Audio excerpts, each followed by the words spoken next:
Police কোনো বিশেষ দলের বা গোষ্ঠীর লাঠিয়াল বাহিনী নয়। এই কমিশনের উদ্দেশ্য হলো পুলিশ বাহিনীকে রাজনৈতিক হস্তক্ষেপ থেকে সম্পূর্ণ মুক্ত রাখা।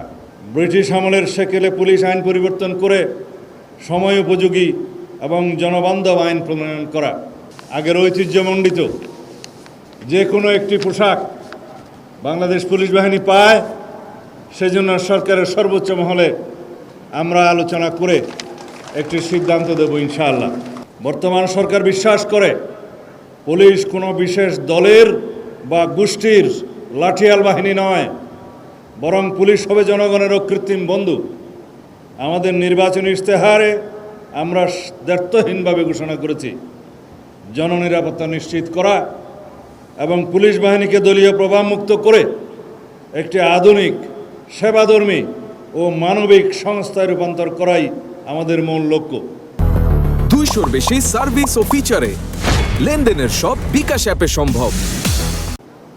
সেজন্য পুলিশ বাহিনীর মনোবল পুনঃপ্রতিষ্ঠা সহ একটি দক্ষ ও আধুনিক আইন শৃঙ্খলা রক্ষাকারী বাহিনী হিসাবে গড়ে তুলতে সরকার ইতিমধ্যে জনবল বৃদ্ধি সহ নানাবিধ উদ্যোগ গ্রহণ করেছে। বিএনপির নির্বাচনী ইশতেহারে রাষ্ট্র কাঠামোর গণতান্ত্রিক সংস্কারের যে অঙ্গীকার করা হয়েছে, তার অন্যতম স্তম্ভ হল পুলিশ সংস্কার।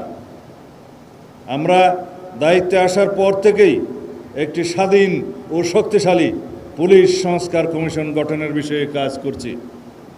এই কমিশনের উদ্দেশ্য হল পুলিশ বাহিনীকে রাজনৈতিক হস্তক্ষেপ থেকে সম্পূর্ণ মুক্ত রাখা।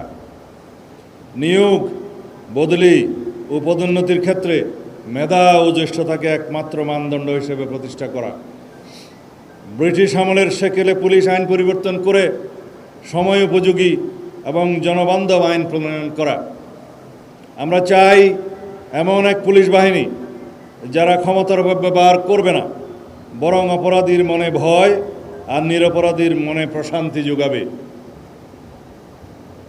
এই সংস্কার প্রক্রিয়ার সুফল ভোগ করবেন আপনারা এবং আপনাদের মাধ্যমে দেশবাসী এক নতুন পুলিশিং ব্যবস্থার স্বাদ পাবে। এই পোশাকে পুলিশ বাহিনী সন্তুষ্ট নয়।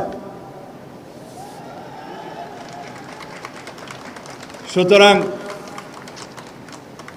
যাতে আমাদের আগের ঐতিহ্যমণ্ডিত যে কোনো একটি পোশাক বাংলাদেশ পুলিশ বাহিনী পায়, সেজন্য সরকারের সর্বোচ্চ মহলে আমরা আলোচনা করে একটি সিদ্ধান্ত দেব ইনশাআল্লাহ।